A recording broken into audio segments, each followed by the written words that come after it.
ఈరోజు మనం తయారు చేయబోయే రెసిపీ క్యారెట్ హల్వా. వాష్ చేసుకోవాలి, తొక్క చెక్కాక ఇలాగ తురుముకోవాలి.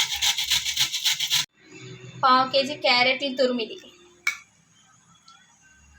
2 స్పూన్లు నెయ్యి,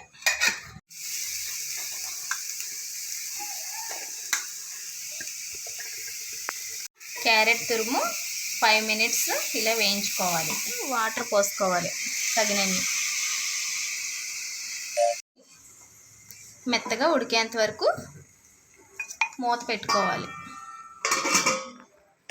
ఎగిరిపోయింది. షుగర్ వేసుకోవాలి, 1 కప్పు షుగర్.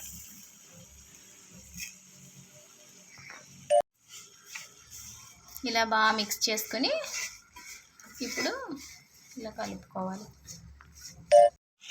షుగర్ వేసాక ఇలాగ పాకం వస్తుంది, దాన్ని ఇలా ఉడికించుకోవాలి. 2 స్పూను మిల్క్ పౌడర్,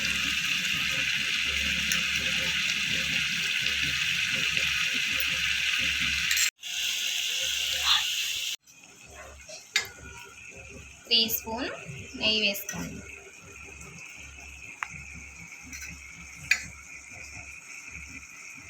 చిటికెడు ఇలాచీ పౌడర్. స్టవ్ ఆఫ్ చేసుకొని డ్రై ఫ్రూట్స్ వేసుకోవాలి.